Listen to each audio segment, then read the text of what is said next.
Hi 2022 June 24 നടന്ന JEE main എക്സാമിന്റെ second shift question paper ആണ് നമ്മൾ ഈ വീഡിയോയിൽ ഡിസ്കസ് ചെയ്യുന്നത്. ഈ വീഡിയോയിൽ ആ എക്സാമിന്റെ സെക്ഷൻ 1 പാർട്ടാണ് നമ്മൾ ഡിസ്കസ് ചെയ്യുന്നത്.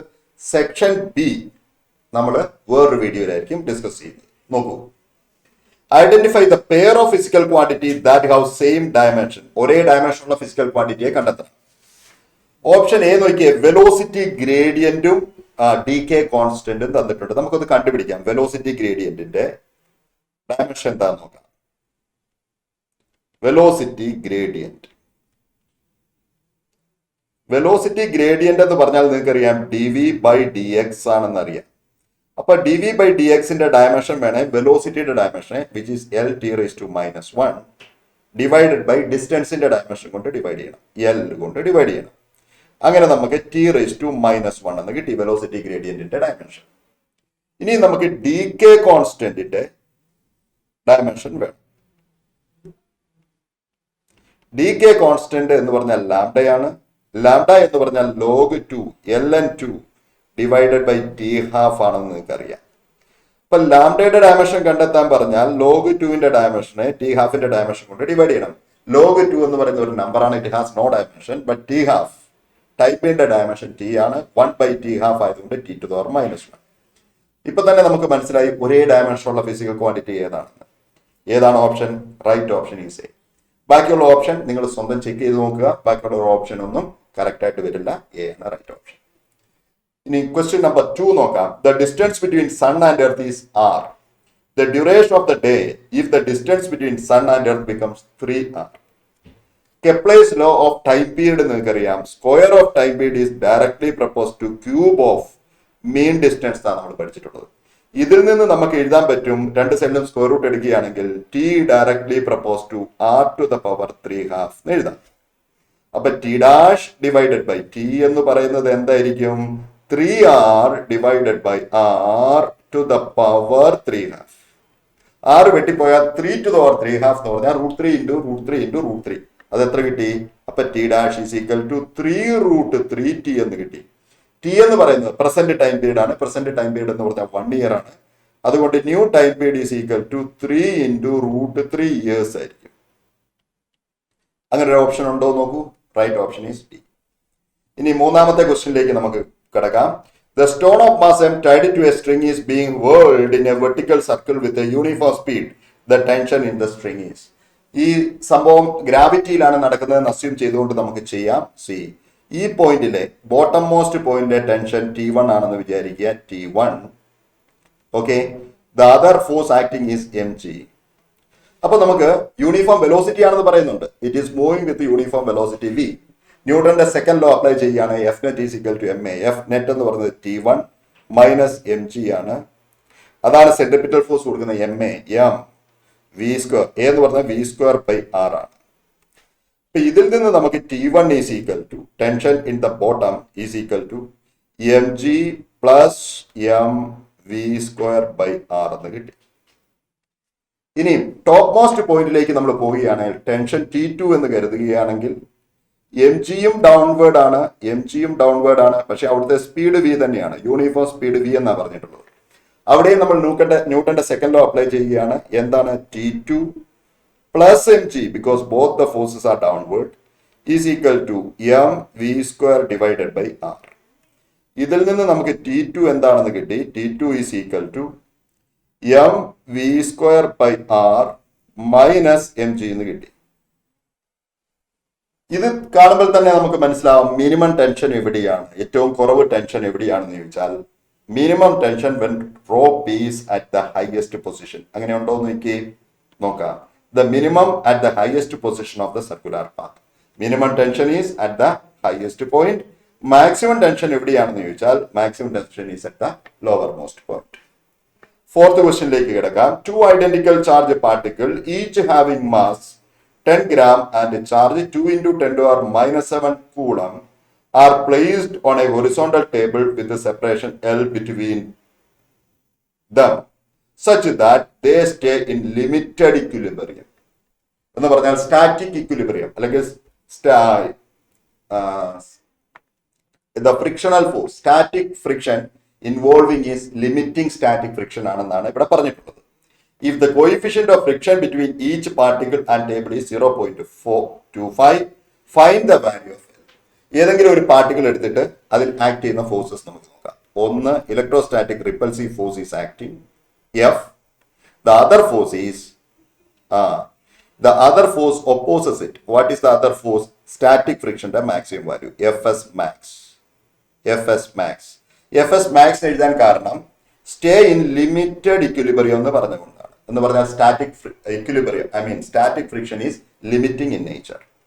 അങ്ങനെ എഴുതുകയാണെങ്കിൽ നമുക്ക് ഈ രണ്ട് ഫോഴ്സും ഇക്വേറ്റ് ചെയ്യാം. എഫ് എന്ന് പറയുന്നത് എന്താണ്? K Q square divided by distance between them L square is equal to static ഫ്രിക്ഷന്റെ മാക്സിമം വാല്യൂ മ്യൂ എൻ. എന്ന് പറഞ്ഞാൽ എം ജി ആണ്, മ്യൂ എം ജി. നമുക്കിതെല്ലാം സബ്സ്റ്റിറ്റ്യൂട്ട് ചെയ്യാം.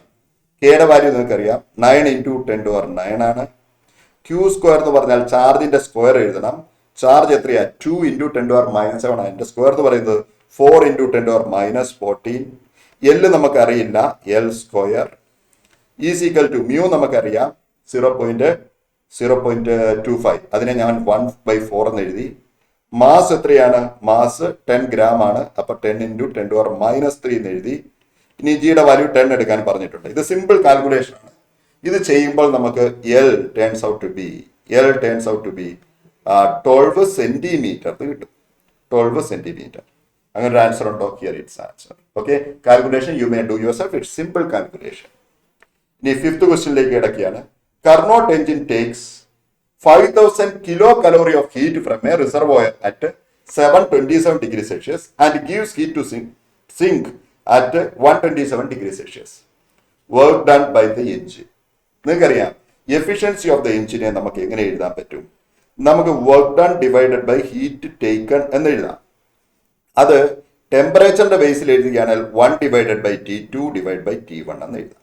കാരണം ഇവിടെ T2 T1 തന്നിട്ടുണ്ട്, Q1 തന്നിട്ടുണ്ട്, W ആണ് നമുക്ക് വേണ്ടത്. ഇതിൽ നിന്ന് നമുക്ക് W is equal to 1 - T2 / T1 into Q1 എന്ന് എഴുതാം. നമുക്ക് W ആണ് ഇവിടെ വേണ്ടത്. ഞാൻ സബ്സ്റ്റിറ്റ്യൂട്ട് ചെയ്യാൻ പോവുകയാണ്. W is equal to 1 - T2 എന്ന് പറഞ്ഞാൽ എന്താ? 127 ഡിഗ്രി സെൽഷ്യസ്. അതിനെ കെൽവിൻ ആക്കുമ്പോൾ നമുക്ക് എത്ര കിട്ടി? 273 കൂടെ ആഡ് ചെയ്യുമ്പോൾ 400 എന്ന് കിട്ടി. ഡിവൈഡഡ് ബൈ T1 727 ആണ്. അതിനോട് 273 ആഡ് ചെയ്യുമ്പോൾ നമുക്ക് 1000 എന്ന് കിട്ടി. 1000 into what? Q1. Q1 നമ്മുടെ ഈ തന്നിട്ടുണ്ട്. Q1 is given to us, that is 5000 kilocalorie. ഇത് നമുക്ക് എന്ത് കിട്ടും? Let us further proceed. W is equal to, this is 5000 minus 1000, 5 into 400, 2000 എന്ന് കിട്ടി. എന്ന് പറഞ്ഞാൽ W is equal to 3000, what is the unit? Kilo calorie എന്ന് കിട്ടി. 3000 കിലോ കലോറിയെ ഞാൻ ഇങ്ങനെ എഴുതാൻ പറ്റും. 3 × 10⁻6 കലോറി എന്ന് എഴുതാം. ഇനി കൺവേർഷൻ ഫാക്ടർ നിങ്ങൾ അറിഞ്ഞിരിക്കണം. 1 കലോറി എന്ന് പറയുന്നത് 4.2 ജൂളിന് ഇക്വലന്റ് ആണ്. മെക്കാനിക്കൽ ഇക്വലന്റ് ഓഫ് ഹീറ്റ് നിങ്ങൾ പഠിച്ചിട്ടുണ്ട്. അപ്പൊ നിങ്ങൾക്ക് ഇതിനെ ജൂളിൽ വേണമെങ്കിൽ, വർക്ക് ഡണിനെ ജൂളിൽ വേണമെങ്കിൽ 3 × 10⁻6 മൾട്ടിപ്ലൈഡ് ബൈ 4.2 ജൂൾ എന്ന് എഴുതാം. അങ്ങനെ മൾട്ടിപ്ലൈ ചെയ്യുമ്പോൾ നിങ്ങൾക്ക് 12.6 × 10⁻6 ജൂൾ എന്ന ആൻസർ കിട്ടും. 12.6 × 10⁻6 ജൂൾ. അങ്ങനെ ഉണ്ടോ എന്ന് നോക്കാം നമുക്ക്. സി ആണ് നിങ്ങളുടെ റൈറ്റ് ആൻസർ. ഇനി 6th ക്വസ്റ്റ്യനിലേക്ക് നമുക്ക് കിടക്കാം. നോക്കൂ. 2 massless spring with spring constant 2K and 9K carry 500 gram and 50 gram and 100 gram mass at their free ends. These two masses oscillate vertically such that their maximum velocities are equal when then the ratio of their respective amplitude. Maximum velocity of simple harmonic oscillator equation നിങ്ങൾക്കറിയാം. Maximum velocity എന്ന് പറയുന്നത് A ഒമേഗയാണ്. A omega and omega എന്ന് പറയുന്നത് √K/m ആണെന്ന് നമുക്കറിയാം. ഈ given കേസിൽ maximum velocity equal ആണ് അല്ലേ? എന്ന് പറഞ്ഞാൽ A1 ω1 ഈക്വൽ ടു A2 ω2 ആണെന്ന് ക്വസ്റ്റ്യൻ പറയുന്നു. A1 ω1നെ K1 divided by M1 എന്ന് എഴുതുന്നു is equal to A2 omega 2വിനെ root K2 divided by M2 എന്ന് എഴുതാം. ഇനി നമുക്കിവിടെ വേണ്ടത് A1 ബൈ A2 ആണ്. A1 ബൈ A2 എന്ന് പറയുന്നത് നമുക്ക് സബ്സ്റ്റിറ്റ്യൂട്ട് ചെയ്യാൻ under root everything under root K2 by K1 എന്ന് പറയുന്നത് 9 divided by 2. Then M1 by M2 എന്ന് പറയുന്നത് 50 ഡിവൈഡഡ് ബൈ 100. അങ്ങനെ ഈ റേഷ്യോ എത്ര കിട്ടി നമുക്ക്? റൂട്ട് 9 ഡിവൈഡഡ് ബൈ 4 എന്ന് കിട്ടും. റൂട്ട് 9 ഡിവൈഡ് ബൈ 4 എന്ന് പറഞ്ഞാൽ 3 ഡിവൈഡഡ് ബൈ 2 എന്ന് കിട്ടി. 3:2 ആണ് right answer. Here is the answer. 7th question നോക്കൂ. What will be the most suitable combination for 3 resistors? A is equal to 2 ohm, B is equal to 4 ohm, C is equal to 6 ohm, so that 22 divided by 7 ohm is the equivalent resistance of combination. ഇത് 6നെ കഴിഞ്ഞും വലിയൊരു number ആണെന്ന് അറിയാമല്ലോ. 22 divide by 3 എന്ന് പറയുന്നത് ഇതിലെ വലുതിനെ കഴിഞ്ഞും വലുതാണ്. അപ്പൊ 6 സീരീസിലും ബാക്കി 2 പാരലൽ ആകാനേ സാധ്യതയുള്ളൂ. നമുക്കൊന്ന് ചെയ്തു നോക്കാം. 6 സീരീസിലെടുത്തു. This is series. The other 2 are in parallel. This one and this one are in parallel. Okay. This is 6 and next one is 2 and 4. Let us see the R resistance of this combination. 6 plus the parallel combination of other 2. What is the parallel combination of other 2? R1 R2 divided by R1 plus R2. എന്ന് പറഞ്ഞാൽ 2 into 4 divided by 2 plus 4 which is 6. അങ്ങനെ നമുക്ക് R is equal to 36 വിട്ട് 44 divided by 6 എന്ന് കിട്ടി. 44 divide by 6 എന്ന് പറഞ്ഞാൽ 22 divide by 3 ആണ്. അതാണ് നമുക്ക് വേണ്ടത്. Okay, here 22 divide by 3 is what we want. ഇപ്പൊ എന്താ പറയേണ്ടത്? Parallel combination. Let me see. Parallel combination of A and B connected in series to C. നോക്കൂ, parallel combination of A and B. This is A and B. These two are A and B. Connected to series combination of C. Therefore, the right answer is parallel combination of A and B connected in series with the C. ഇനി 8th ക്വസ്റ്റ്യനിലേക്ക് കിടക്കുകയാണ്. Soft iron is suitable material for making electromagnet. This is because the soft iron is. Soft ironന്റെ പ്രത്യേകത എന്താണെന്ന് ചോദിച്ചാൽ, soft ironന്റെ hysteresis looks like this. Okay, let me draw it again. The hysteresis loop of soft iron is just like that. എന്ന് പറഞ്ഞാൽ it has low coercivity. Soft അയണിന് permeability വലിയതാണെന്ന് നമുക്കറിയാം. Okay, ഒരു electro magnet നമുക്ക് വേണ്ടത് എങ്ങനെയാണെന്ന് ചോദിച്ചാൽ ഇറ്റ് മസ്റ്റ് ബി സ്ട്രോങ് എന്ന് പറഞ്ഞാൽ പെർമിയബിലിറ്റി ഹൈ ആയിരിക്കണം. അതുപോലെ റീറ്റെൻറ്റിവിറ്റിയും കൊയേഴ്സിവിറ്റിയും ലോ ആകുന്നതാണ് നല്ലത്. റീറ്റെൻറ്റിവിറ്റിയും കൊയേഴ്സിവിറ്റിയും ലോ ആകണം. അതിലേതെങ്കിലും ഇവിടെ തന്നിട്ടുണ്ടോ എന്ന് നോക്കി. High permeability and low retentivity. That's the right answer. High permeability and low retentivity. ഇനി 9th ക്വസ്റ്റ്യനിലേക്ക് കിടക്കാൻ നോക്കൂ. A proton, a neutron and an alpha particle with same kinetic energy. അത് നമ്മൾ ശ്രദ്ധിക്കണം. Same kinetic energy enters into uniform magnetic field at right angle to the magnetic field. The ratio of radii of their respective circular path. റേഡിയസിന്റെ equation നിങ്ങൾക്ക് അറിയാമല്ലോ. Radius is equal to mv divided by qb എന്നാണ് നമ്മൾ പഠിച്ചിട്ടുള്ളത്. mv എന്ന് പറഞ്ഞാൽ momentum ആണ്. Momentum of the particle divide by qb. ഇനി നിങ്ങൾ നോക്കിയേ, മൊമെന്റത്തിനെ കൈനറ്റിക് എനർജിയുടെ ടേമിലേക്ക് ഞാൻ എഴുതാൻ പോവുകയാണ്. R is equal to root 2mk. K stands for kinetic energy divided by qb. ഇവിടെ എല്ലാ പാർട്ടിക്കിളിനും സെയിം ആയിട്ടുള്ളതാണ്. 2 എല്ലാത്തിനും റേഷ്യോ എടുക്കുമ്പോൾ 2 പോകും. സെയിം കൈനറ്റിക് എനർജി ആണെന്ന് പറഞ്ഞ് ഒരേ ഫീൽഡിലാണ് ഇത് റൊട്ടേറ്റ് ചെയ്യുന്നത്. അപ്പോൾ നമുക്ക് ഇതിൽ നിന്ന് നമുക്ക് എഴുതാം R is directly propose to root m by q എന്ന് എഴുതാം. റേഷ്യോ എടുക്കാൻ പോവുകയാണ്. ഏത് റേഷ്യോ ആണ് ഞാൻ എടുക്കുന്നത്? Radius of proton is to radius of deuterium is to radius of alpha particle. What must that ratio be? Root mass of proton. Mass of proton m എന്ന് ഞാൻ എടുത്തു. ചാർജ് ഓഫ് പ്രോട്ടോൺ E ആണെന്ന് എനിക്കറിയാം. Is to. ഇനി mass of deuterium. ഡ്യൂട്ടീരിയത്തിൽ 2 പാർട്ടിക്കിളാണ്. അപ്പൊ root 2m divided by അതിന്റെ ചാർജ് E തന്നെയാണ്. Same charge it has. Then ഇനി ആൽഫ പാർട്ടിക്കിളിനെ സംബന്ധിച്ചിടത്തോളം അതിന്റെ മാസ് 4 യൂണിറ്റ് ആണ്. അതുകൊണ്ട് 4. ചാർജ് 2e ആണ്. ഇത് റേഷ്യോ എടുക്കുമ്പം റൂട്ട് m ബൈ എല്ലായിടത്തു നിന്നും വെട്ടിക്കളയുകയാണെങ്കിൽ നമുക്ക് 1:√2:1 എന്ന് കിട്ടും. 1:√2:1. Therefore the right option is B. 10th ക്വസ്റ്റ്യനിലേക്ക് കിടക്കുകയാണ്. Given below are 2 statements. ഇവിടെ 2 സ്റ്റേറ്റ്മെന്റ് തന്നിട്ടുണ്ട്. ഏതൊക്കെയാണെന്ന് വായിച്ചു നോക്കാം. The reactance of an AC circuit is 0 it is possible that the circuit contains capacitor and inductor. ഇവിടെ റിയാക്ടൻസ് ഉദ്ദേശിക്കുന്നത് ഇമ്പിഡൻസ് ആണ്. ഇമ്പിഡൻസിനെ നമുക്ക് എല്ലും സിയും ഉള്ളെങ്കിൽ നമുക്ക് X L minus X C എന്ന് എഴുതാം. ഓക്കെ, എക്സ് എക്സ് സീറോ ആയാൽ, സോറി സീറോ അല്ല, ഈക്വൽ ആയാൽ ഇമ്പിഡൻസ് എന്തായിരിക്കും? സീറോ ആയിരിക്കും. അപ്പൊ ഈ സ്റ്റേറ്റ്മെന്റ് കറക്റ്റ് ആണ്. This statement is correct. ഇനി സെക്കൻഡ് സ്റ്റേറ്റ്മെന്റ് നോക്കൂ. In an A C circuit average power delivered by the source never become zero. Average പവറിന്റെ ഇക്വേഷൻ നമുക്ക് എഴുതാം. Average power is equal to V R M S into I R M S into cos pi. Cos phi is power factor. Phi is the angle between, phi is the phase difference between applied potential അല്ലെങ്കിൽ applied voltage and current driven by it. ഇനി cos phi 0 ആകുന്ന situation ഉണ്ടല്ലോ, എപ്പോഴാ cos phi 0 ആകുന്നത്? when phi is equal to 90 ആകുമ്പോൾ cos phi 0 ആവും. അതുകൊണ്ട് average power എന്താവും? 0 ആവും. അപ്പൊ തന്നിട്ടുള്ള സ്റ്റേറ്റ്മെന്റ് ശരിയാണോ എന്ന് നോക്കി. In A C circuit the average power delivered by the source never becomes zero. എന്ന് പറയുന്നത് തെറ്റല്ലേ? It can become zero if cos phi is equal to 0. എന്ന് പറഞ്ഞാൽ first statement is correct and second statement is wrong. അങ്ങനെ ഉണ്ടോ എന്ന് നോക്കി. Statement 1 is true but statement 1 is true and statement 2 is false. Therefore the right answer is C. അടുത്തതിലേക്ക് നമുക്ക് പോവാം. 11th question നോക്കൂ. Potential energy as a function of R is given by U is equal to A divided by 10 R to the 10 minus B divided by R to the 5. where R is interatomic distance. A and B are positive quantities, constants. The equilibrium distance between two atoms will be. Equilibrium position force 0 ആണെന്നുള്ള information നിങ്ങൾക്കുണ്ട്. At equilibrium,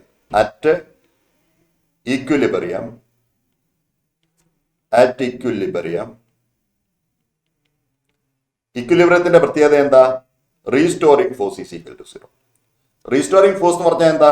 minus D U by D R. അതെന്താവണം? 0 ആണ്. Minus D U by D R 0 ആണെങ്കിൽ D U by D ആറും എന്തായിരിക്കും? It must be 0 എന്ന് പറഞ്ഞാൽ ഇതിന്റെ ഡെറിവേറ്റീവ് 0 ആയിരിക്കണം. Let me take the derivative of this function D U by D R.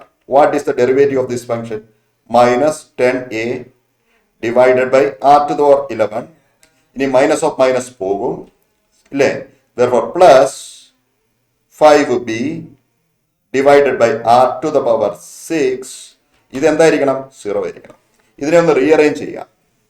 Rearrange ചെയ്യുമ്പോൾ നമുക്ക് it will go other side. 2a divided by b is equal to R to the power 5 എന്ന് കിട്ടി. നമുക്ക് ആറാണ് വേണ്ടത്. ഇതിൽ നിന്ന് r is equal to 2a divided by b to the power 1/5 എന്ന് വന്നു. 2a divided by b to the power 1/5. Right answer മറ്റൊന്നുമല്ല, സി ആണ്. ഇനി 12th ക്വസ്റ്റ്യനിലേക്ക് കിടക്കുകയാണ്. An object of mass 5 kg is thrown vertically up from the ground. The air resistance produces a constant retarding force 10 Newton throughout the motion. The ratio of time of ascent to time of descent will be equal to. ഈ സിറ്റുവേഷനിൽ ഇത് മുകളിലോട്ട് പോകുമ്പോഴും താഴേക്ക് പോകുമ്പോഴും ഒരേ distance ആണ് cover ചെയ്യുന്നത്. പക്ഷെ ഇനീഷ്യൽ വെലോസിറ്റി മുകളിലോട്ട് എറിഞ്ഞ വെലോസിറ്റി ആയിരിക്കില്ല തിരിച്ച് താഴേക്ക് വരുമ്പോൾ, because air friction has done A negative work. താഴെ എത്തുമ്പോൾ അതിന്റെ വെലോസിറ്റി കുറവായിരിക്കും. ബട്ട് ഈ രണ്ട് സിറ്റുവേഷനിലും അസെൻഡിങ്ങിലും ഡിസെൻഡിങ്ങിലും ഇത് ട്രാവൽ ചെയ്ത ഡിസ്റ്റൻസ് സെയിം ആണ്. അപ്പൊ ആ ഡിസ്റ്റൻസിനെ നമുക്ക് ഇക്വേറ്റ് ചെയ്യാം. അങ്ങനെ നമുക്ക് ടൈം കണ്ടുപിടിക്കാം. എന്താണ് distance? Distance travel is equal to half acceleration into A T square ആണ്. ഓക്കെ, അപ്പോൾ അപ്വേർഡ് മോഷനും ഡൗൺവേർഡ് മോഷനും ഞാൻ ഈ ഇക്വേഷൻ അപ്ലൈ ചെയ്തു. പക്ഷെ ഒരു കാര്യം ശ്രദ്ധിക്കാനുണ്ട്. മുകളിലോട്ട് പോകുമ്പോൾ ആക്സലറേഷൻ ഡൗൺവേർഡ് ആണ്, അതുപോലെ acceleration due to gravity downward ആണ്, അതുപോലെ acceleration due to this frictional ഫോഴ്സും ഡൗൺവേർഡ് ആണ്. വെലോസിറ്റിക്ക് ഓപ്പോസിറ്റ് ആണ് frictional force. Okay, therefore s is equal to, let me write, half a എന്നുള്ളത് g ഡൗൺവേർഡ്, മുകളിലോട്ട് പോകുന്ന കാര്യമാണ് പറഞ്ഞത്, g downward. Okay, a also downward. അപ്പൊ g പ്ലസ് a ഇൻറ്റു അതിനെടുത്ത ടൈം t1 ആയിക്കോട്ടെ, t1 സ്ക്വയർ. അതുപോലെ താഴേക്ക് വരുമ്പോൾ യെസ് അതേ ഡിസ്റ്റൻസ് ആണ് ട്രാവൽ ചെയ്തത്, ഹാഫ്. അപ്പോൾ താഴേക്ക് വരുമ്പോൾ ജി ഡൗൺവേർഡും എ അപ്വേർഡുമാണ്. വെലോസിറ്റിക്ക് ഓപ്പോസിറ്റ് ആയിരിക്കും acceleration due to friction. Friction കൊണ്ടുള്ള ആക്സലറേഷൻ ആണ് ഞാൻ എ എന്ന് ഇവിടെ എഴുതിയിട്ടുള്ളത്. അപ്പൊ G minus A t2 square. ഇതിൽ നിന്ന് t1 ബൈ t2 എങ്ങനെ എഴുതാം? t1 by t2 can be written as G minus A divided by G plus A to the power. I mean, square root എടുക്കും, square കളയാൻ വേണ്ടി. ഇനി A എത്രയാണ്? A എന്ന് ഞാൻ ഉദ്ദേശിക്കുന്ന acceleration produced by this frictional force. A എന്ന് പറയുന്നത് it's nothing but, let me use another colour.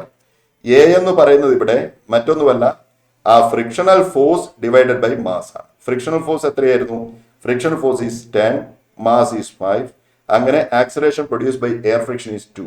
അത് ഞാനിവിടെ സബ്സ്റ്റിറ്റ്യൂട്ട് ചെയ്യുകയാണ്. Let me substitute it. Therefore, this is equal to 10 minus 2 divided by 10 plus 2 under square root. This is nothing but root 8 divided by 12. What is that? T1 by T2 is equal to, that is equal to 4 by 3. Root, this is 4 by 3. Upper root, that is 3 by 4. Root, wait. 2 ഇവിടെ 3. Root 2 is to 3 എന്ന് പറഞ്ഞു. Root 2 is to 3. അങ്ങനെ ഒരു answer ഉണ്ടോ? Here is the answer. This is the right answer. Okay. അടുത്ത ക്വസ്റ്റ്യനിലേക്ക് കിടക്കാം. A flywheel is accelerated uniformly from rest and rotates through 5 radian in first second. The angle rotated by flywheel in next second. ഇവിടെ ഗലീലിയോസ് law of odd numbers നമ്മൾ apply ചെയ്യുകയാണെങ്കിൽ first സെക്കൻഡിൽ 5 ആണെങ്കിൽ second സെക്കൻഡിൽ അത് 3 ഇരട്ടി ആയിരിക്കും. 15 കിട്ടും answer. 15 Galileo's law of odd numbers പ്രകാരം. അല്ല എങ്കിൽ നമുക്ക് അല്ലാതെ തന്നെ ചെയ്യാം. ഈ ഇക്വേഷൻ അപ്ലൈ ചെയ്യുക. ഏതാണ്? Angle theta is equal to half alpha T square apply ചെയ്യുകയാണെങ്കിൽ നമുക്ക് ആദ്യമേ റൊട്ടേറ്റഡ് ത്രൂ 5 റേഡിയൻ, ആദ്യമേ 5 റേഡിയൻ ഉണ്ട്. ഹാഫ് ആൽഫ, അതിനെടുത്ത ടൈം 1 ആണ്, അപ്പോൾ 1 സ്ക്വയർ. പിന്നെ തീറ്റയാണെന്ന് വിചാരിക്കുക. Theta is equal to half alpha into 2 square. നമുക്ക് തീറ്റ മൈനസ് 5 ആണ് വേണ്ടത്. ഓക്കെ, ബിക്കോസ് സെക്കൻഡിൽ കവർ ചെയ്ത ഡിസ്പ്ലേസ്മെന്റ് ആണ് വേണ്ടത്. Theta minus 5 you will get here simply as 15. Theta minus 5 is equal to 15. ആദ്യത്തെ ഇക്വേഷനിൽ ആൽഫ കണ്ടുപിടിക്കുക. ആൽഫ എത്ര കിട്ടും? 10 കിട്ടും. ആ 10 ഇവിടെ കൊണ്ട് സബ്സ്റ്റിറ്റ്യൂട്ട് ചെയ്യുക. അങ്ങനെ 20 കിട്ടും. തീറ്റ 20 എന്ന് കിട്ടും. തീറ്റ മൈനസ് 5 15 എന്ന് കിട്ടും. Okay, therefore your right answer is 15. Actually ഇത് ചെയ്യേണ്ട കാര്യമില്ല. Galileo's law of odd numbers can be applied here also. ഇനി അടുത്ത ക്വസ്റ്റ്യനിലേക്ക് പോവാം. A 100 gram of iron nail is hit by 1.5 kg hammer striking a velocity of 60 meter per second. What will be the rise in temperature of the nail if 1/4 of the energy of the hammer goes into the heating the nail? Specific heat capacity of iron is 0.42 joule per gram per degree Celsius. തന്നിട്ടുള്ള unit നോക്കിയേ, per gram അല്ലേ. അപ്പൊ rising temperature delta T ആണെന്ന് വിചാരിക്കുക. അപ്പൊ M mass of the nail, specific heat of the nail, delta T എന്ന് പറയുന്നത് ഹാമറിന്റെ kinetic എനർജിയുടെ 1/4 ആണ്. ഹാമറിന്റെ കൈനറ്റിക് എനർജിയുടെ 1/4. അപ്പൊ 1/4 ഓഫ് ഹാഫ് ഹാമറിന്റെ മാസ് ക്യാപിറ്റൽ ലെറ്റർ എം എഴുതാം, M V square, half M V square. ഞാൻ ഇനി എഴുതാൻ പോവുകയാണ്. ഇവിടെ ശ്രദ്ധിക്കണം, ഇവിടെ പെർ ഗ്രാം ആണ് വന്നിട്ടുള്ളത്. അതുകൊണ്ട് ഈ മാസ് ഗ്രാമിൽ എഴുതണം. ഓക്കെ, അപ്പം മാസ് ഞാൻ ഗ്രാമിൽ എഴുതി, 100 എന്ന് എഴുതി. ഇവിടെ എത്ര എഴുതി? 0.42 എഴുതി. ഡെൽറ്റ ടി അതുപോലെ തന്നെ എഴുതി. ഡെൽറ്റ ടി ആണ് നമുക്ക് വേണ്ടത്. That is 1/8 of what mass. That mass should be written in kg itself. കാരണം ഇവിടെ നമുക്ക് കിട്ടുന്ന ആൻസർ എന്ന് പറഞ്ഞാൽ ഈ എനർജി ജൂളിലാണ് കിട്ടുന്നത്. അപ്പൊ ഈ സൈഡിലും എനർജി ജൂളിൽ തന്നെ കിട്ടണം, സ്റ്റാൻഡേർഡ് യൂണിറ്റിൽ തന്നെ എഴുതണം. ഓക്കെ, അപ്പോ 1.5 ഡിവൈഡഡ് ബൈ 60 സ്ക്വയർ, 60യുടെ സ്ക്വയർ. ഓക്കെ, ഇത് ചെയ്യുമ്പോൾ നമുക്ക് എത്ര കിട്ടും നോക്കാം. Let us find delta T is equal to, ഇവിടെ 1.5ന് ഞാൻ 15 എഴുതി, ഒരു 0 ഞാൻ ബോറോ ചെയ്തിട്ടുണ്ട് കേട്ടോ. 15 എഴുതി. 60 × 60 ഒരു 0 ഞാൻ ബോറോ ചെയ്തു. 60 × 60 ഡിവൈഡഡ് ബൈ താഴെയുള്ള 8 അതുപോലെ എഴുതി. പിന്നെ ഈ 42 അങ്ങോട്ട് വരും. 42 100 × 0.42 എന്നുള്ള 42. ഇനി 6ഉം 42 നമുക്ക് ക്യാൻസൽ ചെയ്യാം. 6 ഇത് എത്ര വരും? 7 7 6 42.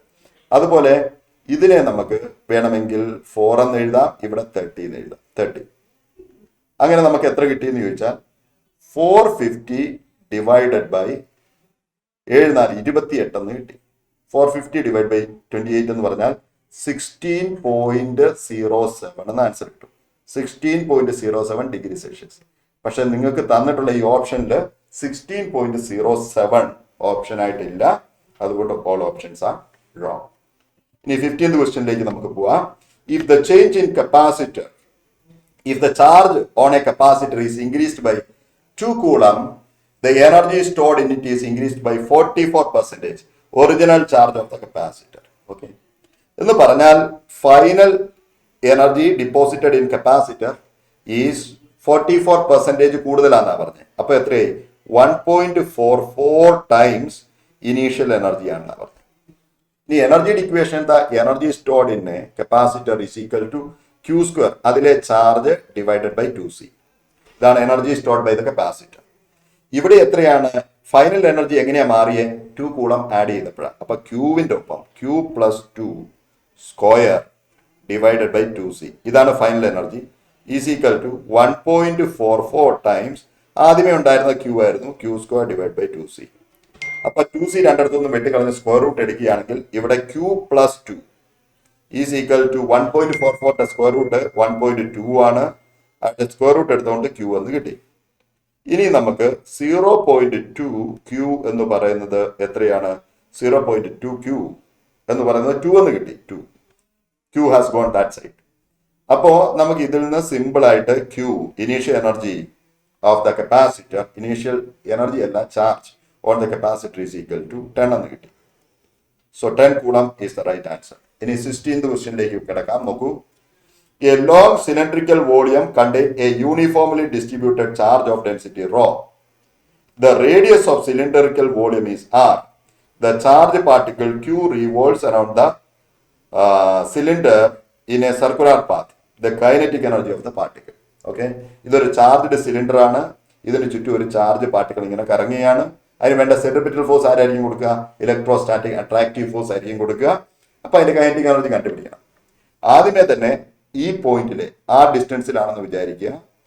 ആ പോയിന്റ് ഇലക്ട്രിക് ഫീൽഡ് ഇക്വേഷൻ കണ്ടുപിടിക്കണം. കാരണം ഇലക്ട്രിക് ഫീൽഡ് ഇക്വേഷൻ കണ്ടുപിടിച്ചാലേ അതിൽ എക്സ്പീരിയൻസ് ചെയ്യുന്ന ചാർജിനെ നമുക്ക് എക്സ്പീരിയൻസ് ചെയ്യുന്ന ഫോഴ്സ് നമുക്ക് കിട്ടുള്ളൂ. Electric field due to a charged wire നിങ്ങൾക്ക് അറിയാമല്ലോ, ലാംഡ ഡിവൈഡഡ് ബൈ, നിങ്ങൾക്ക് അറിയാവുന്ന ഇക്വേഷൻ ആണ്. What is that? Lambda divided by 2πε0 r എന്ന് നിങ്ങൾ പഠിച്ചിട്ടുണ്ട്. R is the distance. ഇവിടെ ലാംഡ എന്ന് പറഞ്ഞാൽ എന്താ? യൂണിറ്റ് ലെങ്തിലുള്ള ചാർജ് ഇല്ലേ? യൂണിറ്റ് ലെങ്തിൽ എത്ര ചാർജ് ഉണ്ട്? റോ ചാർജ് ആണ് അതിന്റെ ഡെൻസിറ്റി. അപ്പൊ വോളിയം കൊണ്ട് മൾട്ടിപ്ലൈ ചെയ്യണം. വോളിയം എത്രയാണ്? πr², pi small letter R അല്ല, capital letter r² into length. Unit length എന്നല്ലേ പറഞ്ഞത്. അപ്പൊ ലെങ്ത് എത്രയായി? ലെങ്ത് 1 മീറ്റർ ആണ്. അത് എഴുതേണ്ട കാര്യമില്ല. Rho into πr². Okay, divided by what is that? 2πε0 ഈ പയ്യും പയ്യും നമുക്ക് വെട്ടിക്കളയാം. അങ്ങനെ rho r² divided by pi വെട്ടിക്കളഞ്ഞല്ലോ, 2ε0 r എന്ന് കിട്ടി. That's electric field there. ഇനി ഫോഴ്സ് ഓൺ ദ ചാർജ് എത്രയാണ് നമുക്ക് നോക്കാം. Force on the charge is revolving പാർട്ടിക്കിളിന്റെ charge Q into electric field E. അങ്ങനെ force on the charge Q rho r² divided by 2ε0 r എന്ന് കിട്ടി. ഇനി ശ്രദ്ധിക്കുക, ഈ ഫോഴ്സ് ആണ് ഇതിന് എന്തിനെ കൊടുക്കുന്നത്? സെൻട്രിപിറ്റൽ ഫോഴ്സിനെ കൊടുക്കുന്നത്.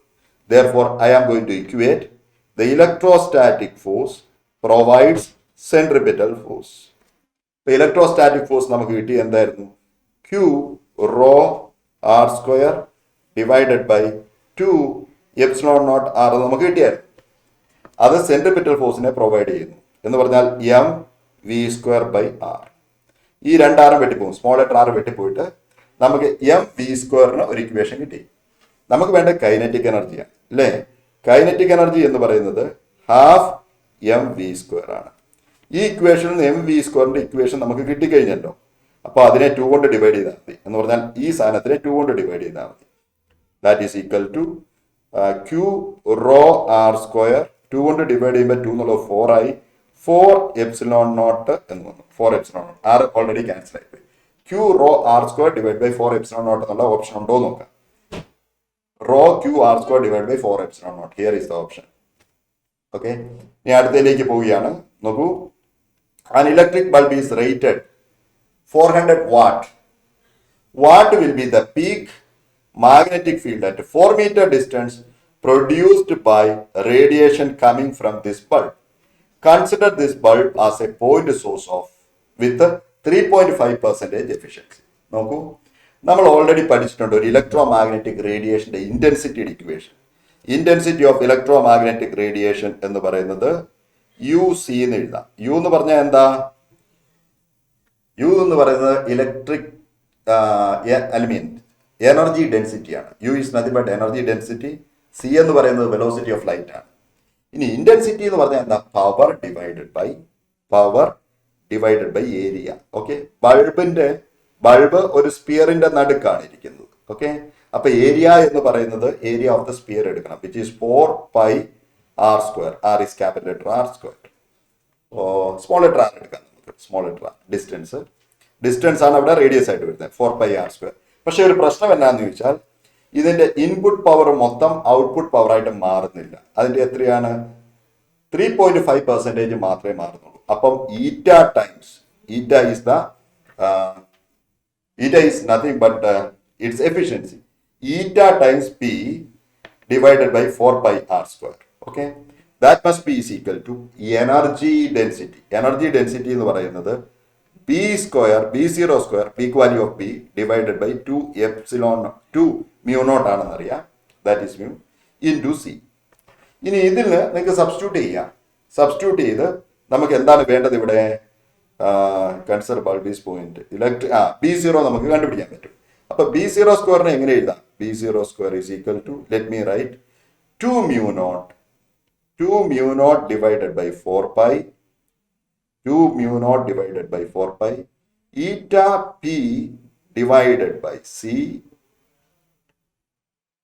eta 2 mu naught, eta P, wait. നമുക്ക് B സ്ക്വയർ ആണ്, all these things divided by C. ബിയുടെ ഇക്വേഷൻ ആണ് ഞാൻ എഴുതുന്നത് കേട്ടോ, B സ്ക്വയറിന്റെ അല്ല, അണ്ടർ റൂട്ട്. ഇനി ഒരു ആർ സ്ക്വയർ ഉണ്ട്, therefore അത് റൂട്ടിന്റെ പുറത്തേക്ക് വരുമ്പോൾ ഡിവൈഡ് ബൈ ആർ. ഈ വാല്യൂസ് എല്ലാം നമ്മുടെ ക്വസ്റ്റ്യൻ തന്നിട്ടുണ്ട്. mu0 divided by 4 pi value നിങ്ങൾക്ക് അറിയാം. എത്രയാണ് mu0 divided by 4 pi value? 10⁻⁷. ഈറ്റ എന്ന് പറയുന്നത് 3.5% ആണ്. അപ്പൊ 3.5 divided by 100. സിയുടെ വാല്യൂ അറിയാം, പവർ തന്നിട്ടുണ്ട്, ഇൻപുട്ട് പവർ ഇവിടെ തന്നിട്ടുണ്ട്, ഡിസ്റ്റൻസ് തന്നിട്ടുണ്ട്. ഇതെല്ലാം ചെയ്തു വരുമ്പോൾ നമുക്ക് B0 is equal to 1.71 into 10 to the power -8 Tesla എന്ന് ആൻസർ കിട്ടും. Calculation you may do yourself. It is not risky calculation, you can try yourself. അടുത്ത ക്വസ്റ്റ്യൻ നോക്കൂ. The light of 2 different frequencies whose photon have energies 3.8 electron volt and 1.4 electron volt respectively illuminates a metallic surface whose work function is 0.6 successively. The ratio of maximum speed emitted electron for the two frequencies respectively is. നിങ്ങൾക്കറിയാം kinetic energy of emitted photon എന്ന് പറയുന്നത് എന്താണ്? Energy of the photon minus work function of the metal. Kinetic energy of the emitted electron is equal to energy of the photon minus work function of the metal. ഈ kinetic എനർജിയെ നമുക്ക് ½ mv square എന്ന് എഴുതാം. That is equal to energy of the photon minus work function of the metal. ഈ equation 2 തവണ apply ചെയ്യാം. Okay, let me apply it. ആദ്യമേ ½ mv1 square is equal to energy of the photon 3.8 electron volt ആയിരുന്നു, minus work function 0.6 ആയിരുന്നു. അങ്ങനെ 3.2 എന്ന് കിട്ടി. Kinetic energy of the electron കിട്ടി. ഇനി രണ്ടാമത്തെ തവണ ½ mv2 square is equal to, അപ്പൊ എനർജി ഓഫ് ദ ഫോട്ടോൺ എത്രയായിരുന്നു? 1.4 ആയിരുന്നു, മൈനസ് 0.6. അത് നമുക്ക് 0.8 എന്ന് കിട്ടി. 0.8. ഇനി നമുക്ക് ഇതിനെ ഡിവൈഡ് ചെയ്ത് സ്ക്വയർ റൂട്ട് എടുക്കാം. ഇപ്പൊ v1 divided by v2 divide ചെയ്യുമ്പോൾ സ്ക്വയർ റൂട്ട് എടുക്കുമ്പോൾ 32 ഡിവൈഡഡ് ബൈ 8 അതിന്റെ സ്ക്വയർ റൂട്ട് 4 to 32. അപ്പൊ റൂട്ട് 4 കിട്ടും, വിച്ച് ഈസ് ഈക്വൽ ടു 2. അപ്പൊ 2:1 ആണ് answer. Your answer is 2:1. Okay, ഇനി അടുത്ത ക്വസ്റ്റ്യനിലേക്ക് കിടക്കുകയാണ്. two light beam of intensity in the ratio 9:4 are allowed to interfere. The ratio of intensity of maximum and minimum will be. നമുക്ക് തന്നിട്ടുള്ള ഇന്റൻസിറ്റിയുടെ ratio എന്ന് പറഞ്ഞാൽ I1 ഡിവൈഡഡ് ബൈ I2 ക്വസ്റ്റ്യനിൽ തന്നിട്ടുണ്ട് 9/4 എന്ന് തന്നിട്ടുണ്ട്. ഇതിൽ നിന്ന് ഇതിന്റെ റൂട്ട് എടുക്കുകയാണെങ്കിൽ രണ്ട് സൈഡിൽ റൂട്ട് എടുക്കുകയാണെങ്കിൽ root I1 divide by root I2 is equal to 3/2 എന്ന് കിട്ടി. ഈ റൂട്ട് എടുക്കാൻ എന്താ കാരണം എന്ന് മനസ്സിലായോ? എനിക്ക് വേണ്ടത് Imax ഡിവൈഡഡ് ബൈ Imin ആണ്. Imin നിങ്ങൾക്ക് അറിയാവുന്ന ഇക്വേഷൻ തന്നെയാണ്. Imax എന്ന് പറഞ്ഞാൽ root I1 plus root I2 square divided by root I1 minus root I2 square. കമ്പോണന്റോ ഡിവിഡന്റോ അപ്ലൈ ചെയ്യുമ്പോൾ root I1 plus root I2 എന്ന് പറയുന്നത് 3 plus 2 square divided by 3 minus 2 square. അങ്ങനെ 25:1 എന്ന് വന്നു. 25:1 is the right answer. Here is the option. അടുത്ത ക്വസ്റ്റ്യനിലേക്ക് കിടക്കാം. In Bohr's atomic model of hydrogen, let K, P, E are kinetic energy, potential energy and total energy of electron respectively. Choose the correct option when the electron undergoes transition to higher level. Transition to higher level എന്ന് പറഞ്ഞാൽ അതിൻ്റെ അർത്ഥം മറ്റൊന്നുമല്ല, principal quantum number increase ചെയ്താൽ എനർജിക്ക് എന്ത് സംഭവിക്കും എന്നാണ് question.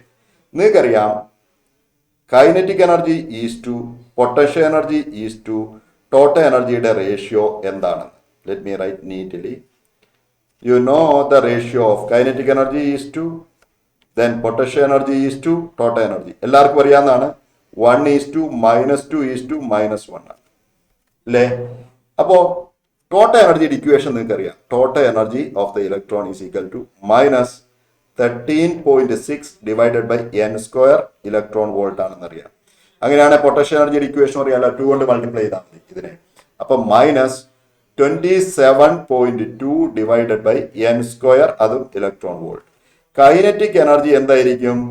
Total energy positive, total എനർജിയുടെ സൈൻ മാറ്റിയാൽ മതി. ടോട്ടൽ എനർജി -13.6 ആണ്. അപ്പോൾ just 13.6 divide by n² electron volt ആണ്. ഇനി n കൂടിയാൽ എന്ത് സംഭവിക്കും? n കൂടിയാൽ കൈനറ്റിക് എനർജി കുറയും. ഓക്കെ, n കൂടിയാൽ ഈ quantity less and less positive ആവും. ലെസ് ആൻഡ് ലെസ് പോസിറ്റീവ് ആകുക എന്ന് പറഞ്ഞാൽ കൂടുക എന്നാണ് അർത്ഥം. n കൂടിയാൽ ഈ quantity less and less negative ആവും. ലെസ് ആൻഡ് ലെസ് നെഗറ്റീവ് ആകുന്ന പറഞ്ഞാൽ പൊട്ടൻഷ്യലി കൂടുകയാണെന്നാണ്. എന്ന് പറഞ്ഞാൽ ഇവിടെ n കൂടിയാൽ, let me write here, n കൂടിയാൽ കൈനറ്റിക് എനർജി കുറയും, n കൂടിയാൽ പൊട്ടൻഷ്യൽ എനർജി കൂടും, അതുപോലെ n കൂടിയാൽ ടോട്ടൽ എനർജി കൂടും. എന്ന് പറഞ്ഞാൽ കൈനറ്റിക് എനർജി മാത്രം കുറയും, ബാക്കിയുള്ളതെല്ലാം കൂടും. Kinetic energy decreases, P and E increases. Therefore the correct option is B. ഇനി സെക്ഷൻ ബി നമ്മൾ വേറൊരു വീഡിയോ ചെയ്യാം. Thank you for watching.